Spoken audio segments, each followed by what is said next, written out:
Hi guys, it's your boy MC Bajomania. And I'm with Icon. Can we get more energy?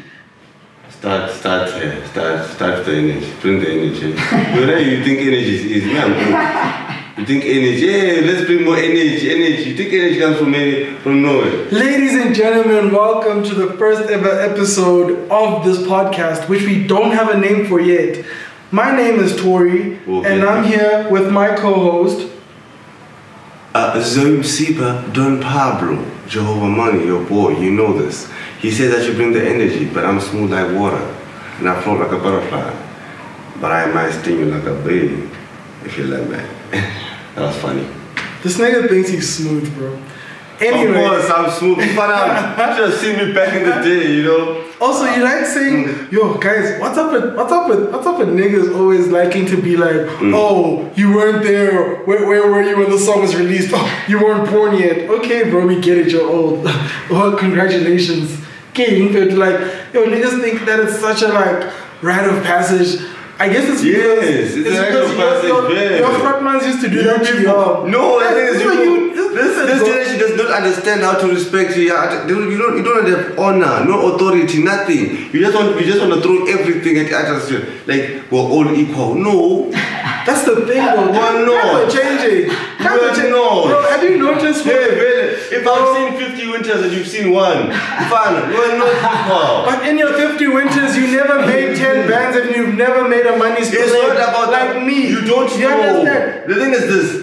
One truth I've seen about life, especially this issue about money, guys. When you think, oh no, I'm making money right now, this person is stupid, they lost all their money. Guys, you don't even think they had money. You think like, this person was always broke. No. Yeah. Guys, when you live through life, you find out there's moments where you've had big bands. Dude, I can tell when I had big bands. And I can tell times when I'm like, I've seen people like older than me, bro, who they've gone through it like 6-7 times. Like they will tell you after 10, 15 years, I was a millionaire at 22. And you'll be like, what? I bought my first car. Dude, there's a guy who told me he bought his first Peugeot 458. Brand new, Yeah. He was a lawyer, literally came after he graduated, he went to was working SA. Yeah. He bought his Peugeot 458. It was literally, it was a plastic in. Do you understand? And it was something like more 2.5. But look at it this way as well, bro. Look at it this way. Like, yes, you can be older than me and you can be a hot man in certain senses, but in certain things, bro, we have kids coming up right now that are doing amazing things and they're breaking ground in these new things, bro. Like, you look at someone like King Loso, dog. Mm-hmm. King Loso is the first to do it here in the country the way he did it. Do you think Loso will not be a hot man a forex? So now imagine someone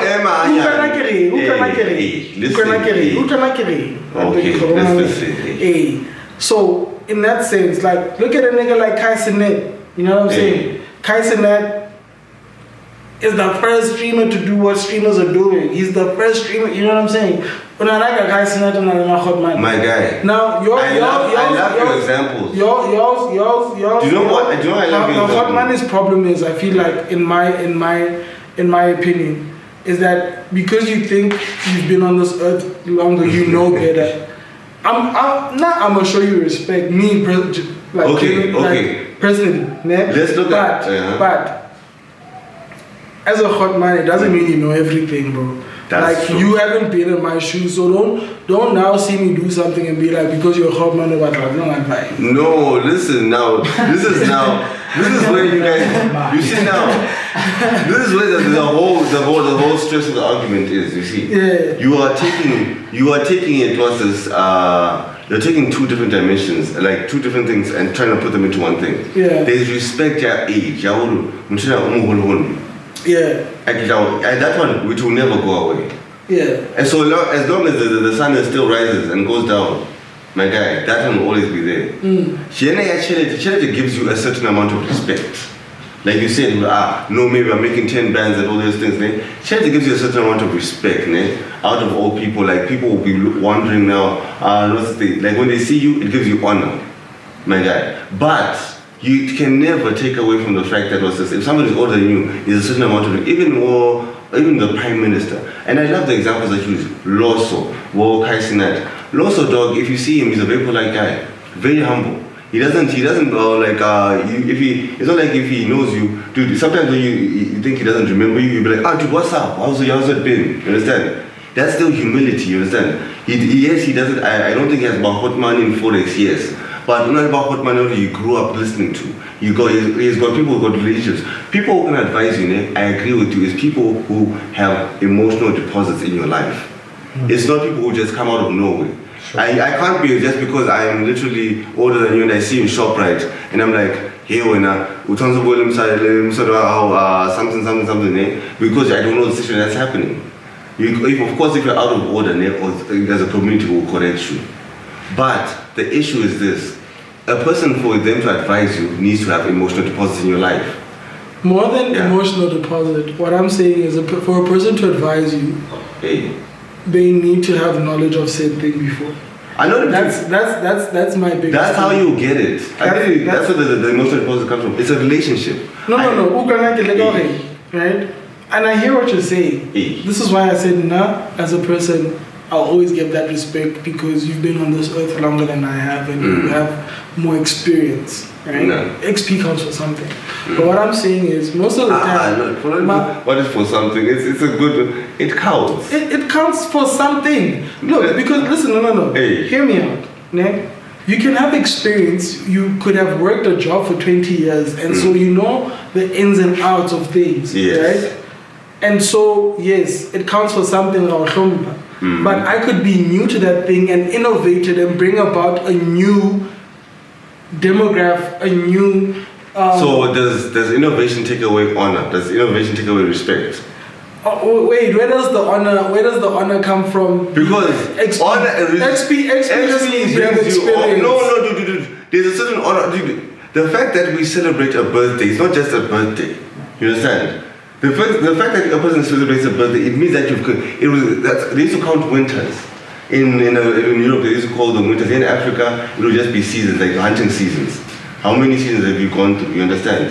It will be the hunting season and the gathering season. They would ask you, that's how you measure the elders, because those are people who know what has happened. And if you know anything about the human experience, so think about it like this. History does what? I believe that every time there's an innovation, every time there's something new, someone is always going to be against it, right? Yeah. So think about when the first people on Earth, the hunters and gatherers, went from using spears and handmade weapons to using more automated weapons, your bows and arrows, maybe even your guns. There was someone who was against it at first, for sure. That was like, yo, I'm a seasoned expert at this. We can't do this. We have to stick to the old way. That person with XP. All I'm saying is, yes, XP counts for something, but it's not everything. No, but right now, okay. Innovation. Right now, you're taking the issue differently. Innovation and bringing about something new will always also count for something. Like, just because you have XP doesn't mean that you know better than me because I'm bringing something new. Listen. So, I need you to listen as well. I'm hearing you, but I feel like you're taking a different direction, the whole argument. We were just saying, if somebody's older than you, do you have to honor them? And my argument is yes. I think if someone's older than you definitely... There's a sense of respect. I think honor and respect are two different things. Okay. Well, you want to now make the argument of honor and respect, but for me, it falls under the same thing because respect is under honor. Bro, I've met a lot of lame older people, bro. Yeah, no, I don't deny that we're not denying that they're lame. We're not saying that we should praise them or their actions. We're saying that for the fact that they're older than us, you greet them in the least one of them, or the things that you can do in honoring them, just greet them and just ask them how they are and just move on with your life. We're not saying now listen to everything they have to say to you or no, do this, no. So that's what the honor about, because if you're honorable, then I was gonna do more than just greet you. But I feel like because you're older, the bare minimum I'm gonna do is greet. Like, I feel like respect should be given where it's gotten as well. Like, I think that's also a thing with older people. They feel like just because they're old, they deserve the respect without really giving it a certain level. You know what I'm saying? But the thing is that there's levels of respect. Me, I'm talking about the most basic level of respect, dog, right now. If a person's older than you just need to honor them. Like, literally, dude, I can't be trying to put myself on the same level as somebody who's 52, dog, or 50, or 100, or 70 something. And I was saying, just because you're older than me doesn't mean that it meant no. That's the funniest thing, is when those people, for me, they'll see what I'm doing, and then they want to come tell me, oh, you know what, maybe if you tried this and this, and if you tried this, well, bro, I hear you, but also, you're not the one that's... a different part. Yeah, you're not the one that's made a chart-topping project before, you know what I mean? Tori, that's a whole different argument. No, I was just mentioning my experiences. But anyway, let's move on to something a bit more positive, man. Let's move on to something a bit more lively. Let's talk about the sprint jump off. Were you there? Did you attend? No. Like, I've got 2 babies. Literally sleep like they're like 11 months. No, they're 12 months. It's a birthday 2 weeks time. So there's shout out to those babies. There's basically no time to be going out right now. The good thing for me now, I have a home office, so I'm basically able to watch them 24/7. Yeah. Because that's really, for me, that's what really matters to invest in. I feel like we're working for the kids, so why let's talk about that. Let's talk about fatherhood, man. How does it feel being a father? And you say you have 2 little babies, but in total you have 3 kids. Yeah, right? 3 kids. Yeah. All right, that's beautiful, man. And when you had your first kid, how old were you? 23, 22. I was young. And how was that, being a young parent? It was exciting. And but maybe let me explain to you my journey, so that you appreciate why I'm also I'm very vested in instilling the right values in young men. I'm invested in getting back the old school kind of gentleman African man back. Before we were diluted and westernized so much, where now, there's certain concepts that they have no Ubuntu in them. They're not ours. It's not really given, like xenophobia, that's not given. Brothers in Africa, have you ever actually followed the African struggle to get independence? These niggas live together in Tanzania. It doesn't matter which political party it was. ANC, ZANU-PF, literally, or LLA, the ones from Rwanda. Dude, there were so many parties. But let me explain to you, okay? My first son, right? I have 3 kids right now, currently. My partner and I met about 2 years ago. We've been married 2 years now. She's my second wife. My first wife, I was about 2018. I got married in 2018, had a son in 2019. That was my firstborn son. And we moved to Zim. Actually, we lived in Zim. That was the time I moved into Zim for about those years. I was actually also doing doing studies in business at the same time. And then that's another interesting experience. Actually, we'll get into it a bit later. But me and my partner, and then COVID hit. And then by that time, my wife had my now ex-wife had left the child with my parents this side. And then unfortunately during COVID,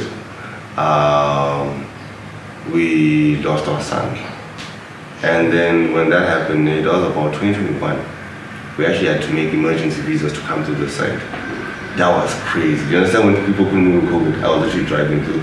We were actually being exported from Zim through South Africa to where I had to get a letter from the ministry, from the minister to allow us to pass through, both ministers in Zim and in Lesotho, and actually also the ambassador of South Africa. So that's a lot of work.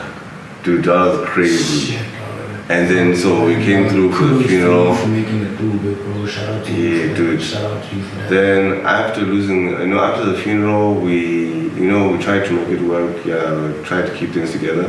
Unfortunately, things didn't work out. Went our separate ways.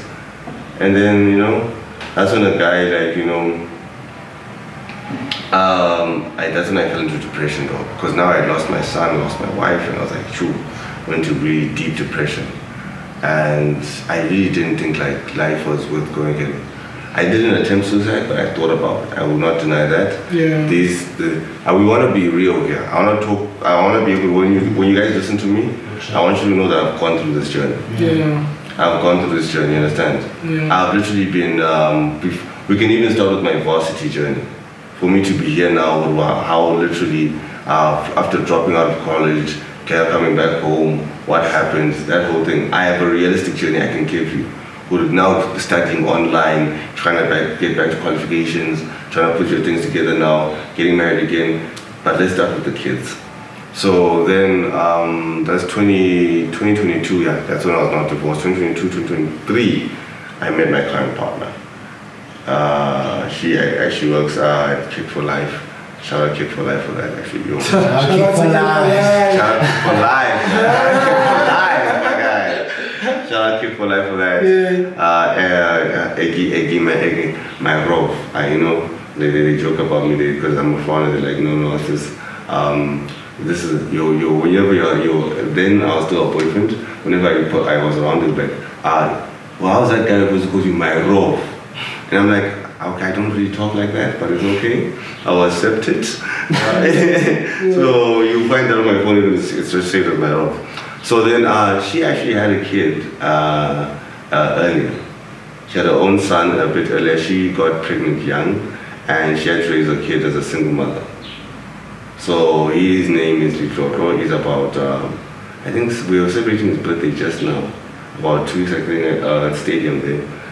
He's about 7, 8. So I'm actually officially his stepdad, but I just call him my son because I don't because actually in African culture there's no such thing as a stepfather. Honestly, I just know him, he's my son because when bills are ringing, there's no step bill. It's not a step bill. It's not a step bill. It's just a bill. It's not a step bill. No, because you have to be realistic with yourself. That's a bar, bro. It's a part of the journey. You have to know that we now have families that are mingled, mixed families, you know. People have had journeys, people have had failures, and we try again. And also, people are like, are you crazy? You're getting married again. You just got out, nigga. You just got out. For sure. And you know, without explaining to people, there's a very few people I would explain this to. Now that I'm actually ready to talk about it, I was not able to talk to people. I was angry. After losing my son, I was so hurt and I was so angry. Yeah. I was very prone to violence, very prone to drinking, very prone to extensive smoking, and I was like, this is not me. Yeah, just things that you like self-sabotage. Yeah, self-sabotage. Like I had my own place. I had a place there in Skamaning, literally as a standalone place. Yeah. And I was like, I moved out even. I did furniture and everything. And I could go out drinking, go out, but especially after losing my wife, I was then You have nothing. I was like, hey. I'm not China now. Oh my God. Don't say that. That's when I got my first puppy. Linda. You said dog, also the brown one. You're lovely. That's when I got that puppy. I got the puppy. I was like, Mona, if I don't get, because here's what happens with guys. Okay, personally for me, let me say for me. Yeah. I was used to the pattern. I'm a dad now.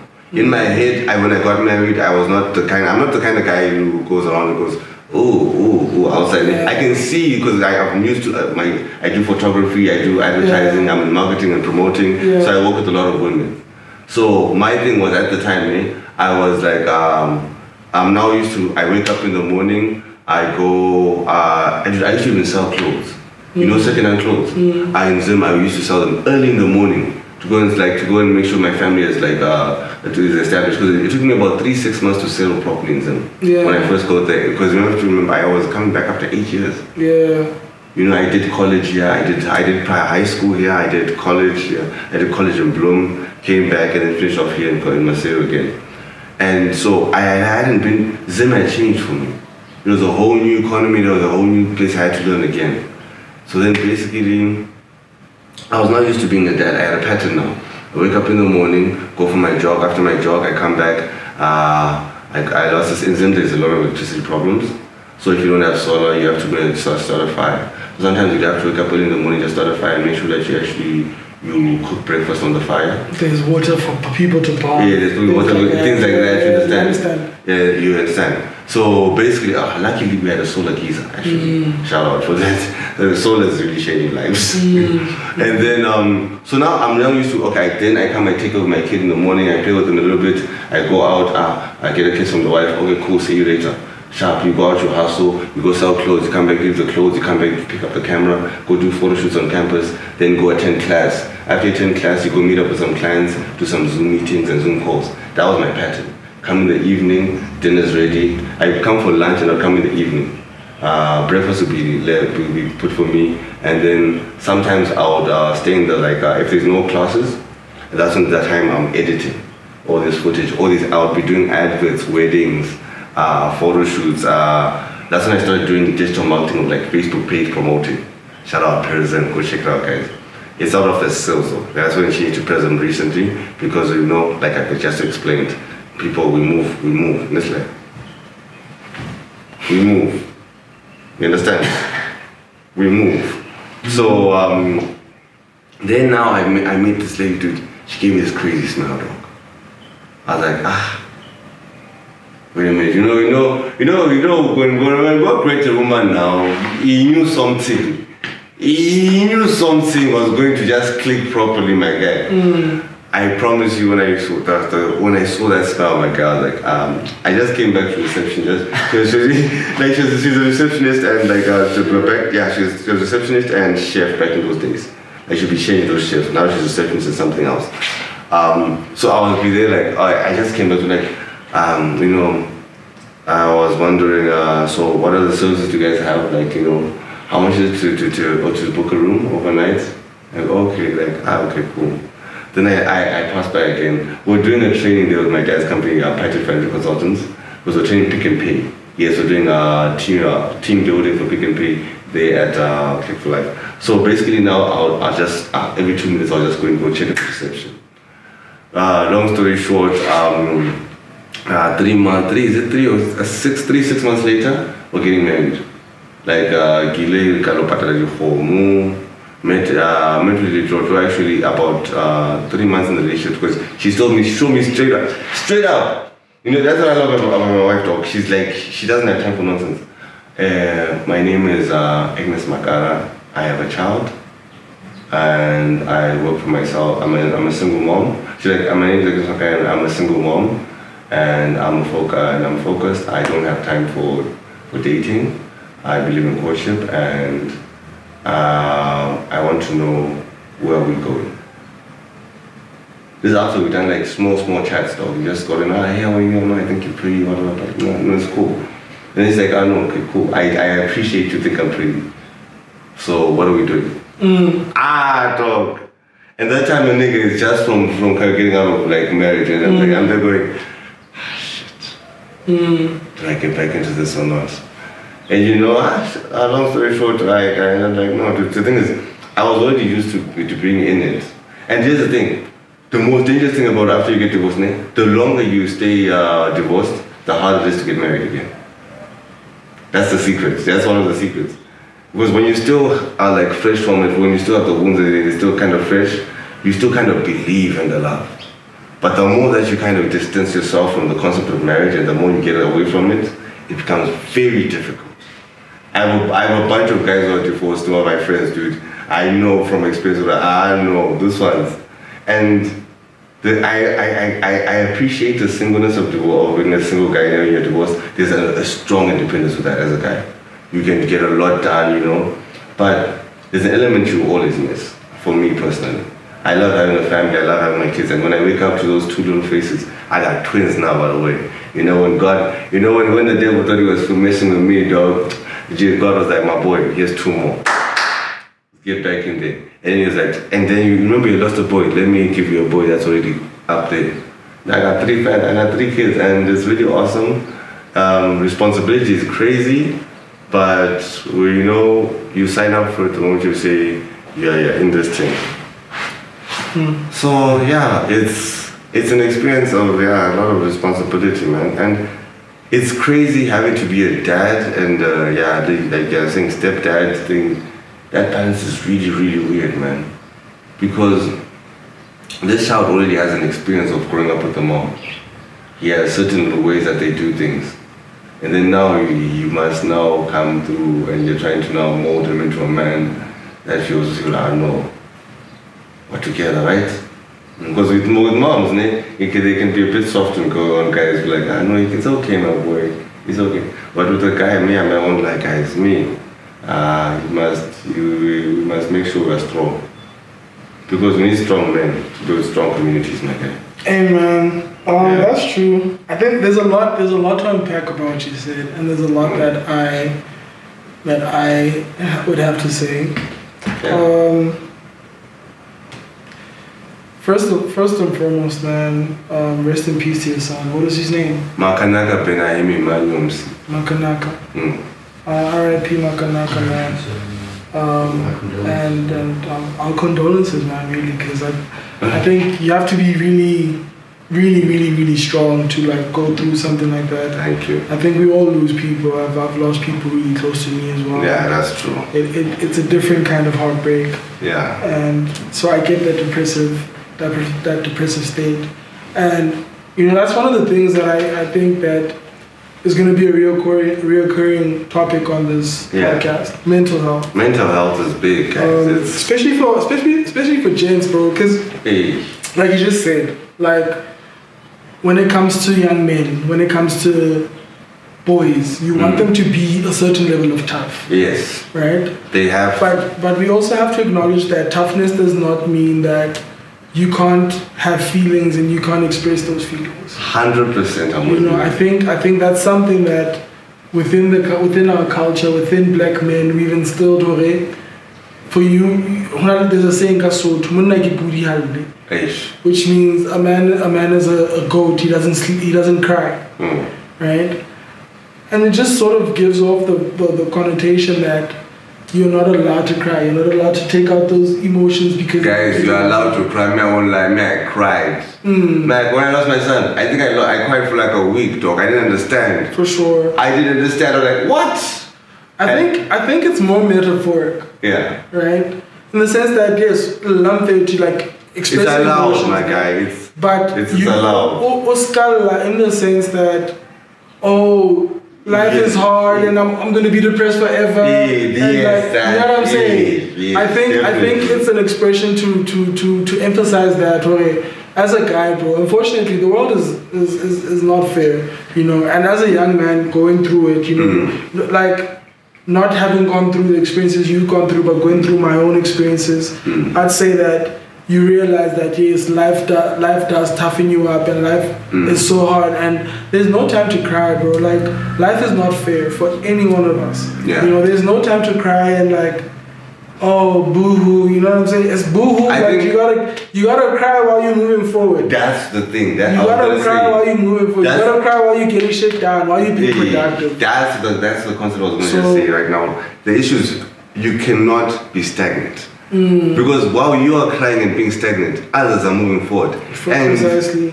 At that time, can I tell you something that's weird? Like I'm sure you would, even the person that you've lost, like everybody moves on while you are still there. It's weird, right? Like when you're still like thinking about your mom, like when everybody was still now going, you've lost.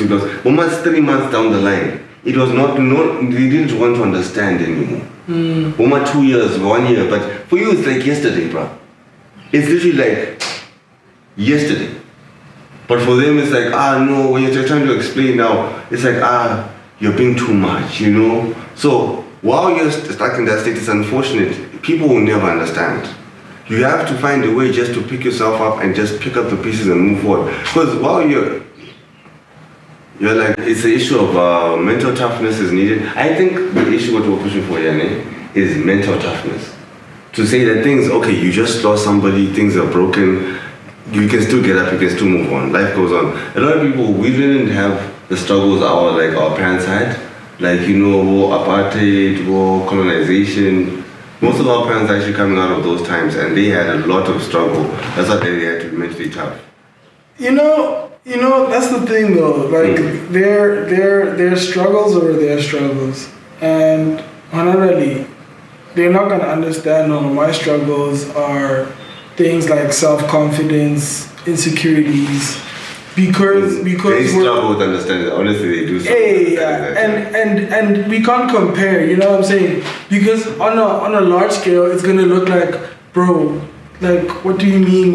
You're fighting demons in your head. We literally were dodging bullets. You know what I'm saying? That's going to be their chat. Like, dog, we were dodging bullets. Like, that's what I'm saying. Like, legit, they have like serious struggles in the sense. But it's not to say that our struggles aren't serious because, bro, they're finishing us, dog. Like, you know how many people kill themselves? Like, you were saying that you had suicidal thoughts.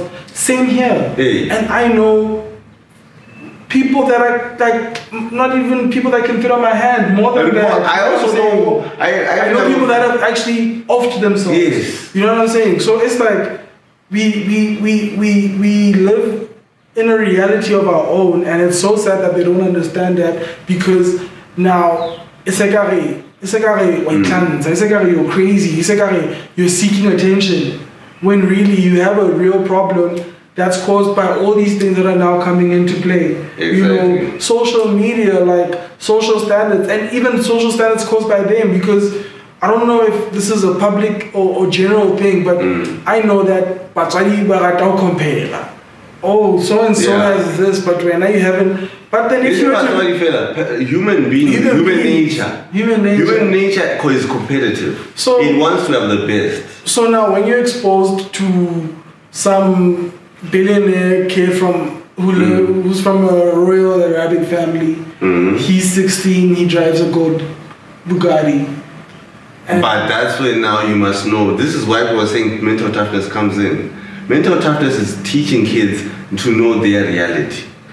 You must know that, guys, us we have a Hilux at home, and it's okay. I am alive, I am attending school, and I'm learning. I'm here to learn. You must know your purpose when you're going to wherever you're going, man. Because that's where a lot of us lose it, dude. And the issue of you now go to Dubai, and you're going to varsity there, and you're now messing with these Arab kids who literally, their pocket money is literally your father's yearly salary. And these are facts, bro. Guys, you can't be comparing. You must know, guys, where I come from is like this. I'm not saying don't have fun, guys. I'm saying, but you should know, dude, my limits are here. I have this purpose that I came for. Let me finish what I came for, then do what is pleasurable. And a lot of us, can I tell you the truth? A lot of us have the other way around. A lot of us want to have the pleasurable thing and then want to work later. And actually, we don't want to work later. We don't want to work. And this is what happens with a lot. This is where a lot of disappointment that happens. Remember when we talked about artists? A lot of artists have the same problem. They want to now live as like the flashy other artists that they see on the music videos. But they don't want to work for that flashy life. Yeah. They want to now be there seeing those big cars. Do you understand it? To be in those big cars, even if you guys, I've heard this chat about people saying, no, those cars are hired. It's not their cars. But they even be in a position for you to have access to such resources is a serious. It means you've worked really hard. You need to appreciate people's hustle, guys. You can't just say because because it's hired. Do you know anyone in the McLaren? Dude, when is the last time you were in a Bentley, dog?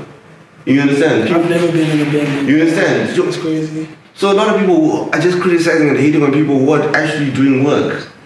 They're getting things done. I think that's also another thing that for me, like, I'd like for the youth and all the people coming up in this time to have a different mindset. Yeah. Especially when it comes to our country, so we need to look at it differently. So often people complain about what Lesotho doesn't have. But I think we're in a position of power, and it might not feel that way right now because serious power. We don't have you feel that we don't have resources. But I think if we stick to what we know how to do, right? So be it you're a doctor, be it you're a scientist, be it you're an artist, okay?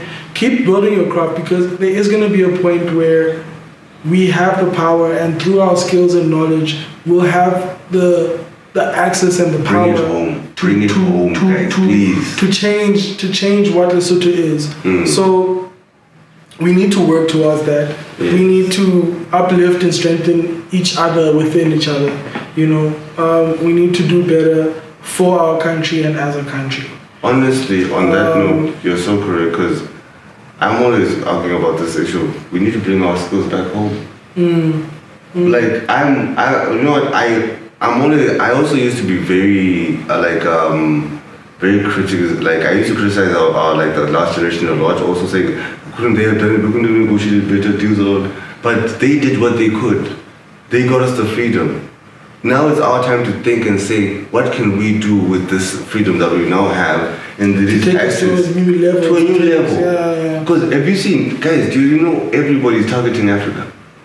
Literally, technology like Asia, Brazil, the Arabs. Everybody's making friendships with Africa because it's the only raw market left.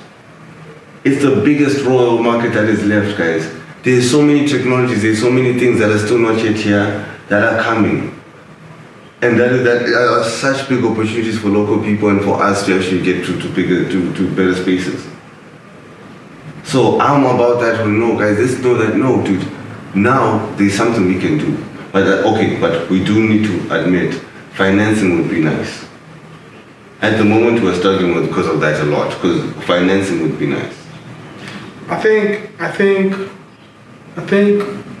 and I know I speak for myself when I say, I know that I'm gonna have access to funds to do what I want, but that's also through me working for those funds, you know? So on the path that I'm on, I know where I'm going, and we can't force this, but I hope within time I meet more like-minded people. But really to wrap this whole thing up, to wrap this whole episode up and to bring it to a conclusion, I just want to say that you have to be the change you want to see. You have to be the change you want to see. So if you want better for this country, you have to be better. You have to strive for better. You have to do better. From the products, from the services that you offer, to the way you interact and you treat and you speak about this country. You can't belittle our country, you can't belittle our people if you want to see our people be prosperous and to be great. Exactly. You can't complain about Lesotho not having said. If you're not working to at least, if you can't bring that thing in yourself, at least be able to invest in something bringing it. You understand? Exactly. So I think we need to do better as the youth. We are facing so many problems and we are facing so many challenges, you know, mentally, emotionally, and otherwise, financially. But we have the power to change that. We're not useless. I think that narrative needs to be cancelled. We're not lazy. We're not useless. We're not lazy. We're capable of so much. Yes. I think that we are the change that we need to see, but we just need to implement that, bro. We need to stop being lazy. We need to be the change that we want to see. We need to act on our ideas, guys. That means being proactive. Yes, acting on our ideas. Do you have any last messages or any last words that you want to? No, remember now we need to decide the name of the podcast, because now we've gone through all the topics and we've talked, and you just say the name of the podcast. I feel it hit me when you said it. Oh yeah? It hit me when you said it. Oh, which was what? BTC, be the change. Be the change. Yeah. Ladies and gentlemen, this is a wrap up of the first episode of the pilot of Be the Change podcast. Yeah, Be the Change podcast. Thank you for watching. I hope you guys like, subscribe, leave a comment under. Yeah. These episodes aren't going to be coming out in real time, so we're probably going to be seeing the first episode after we've shot all the episodes for this first season. But please do know that we appreciate the love and support. Yeah. We hope to see more engagement as time goes on. Yeah. But please do comment what you guys want to see for the next season, who you guys want us to be interviewing, who do you guys want to see on the podcast. And what topics you want to hear. What other kind of content you guys want to see. But we're going to try to be proactive as possible. Like we're saying, we want to be the change. Yeah. So we're going to be coming up with a whole bunch of ideas and new content ideas, I guess. But my point is, keep on the watch, be on the lookout. Thanks for the love, thanks for the support, and we'll see you next time. Thank you guys. Shout outs.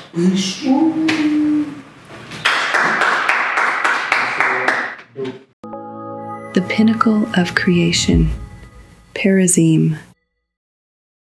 Some brands exist, and some brands break through. Perazim is where creativity meets strategy, and ideas become powerful, results-driven communication. We are a full-service creative and marketing studio, helping businesses, organizations, and growing brands turn vision into impact. From digital marketing campaigns that capture attention, to graphic design and branding that builds identity, from content creation for social media, YouTube, and podcasts, to high-quality photography and video production that tells your story with clarity and power. We don't just create content, we create experiences that connect. Through event marketing and promotions, we bring brands to life on the ground, while our digital strategies ensure they live and grow online. What makes Perazim different?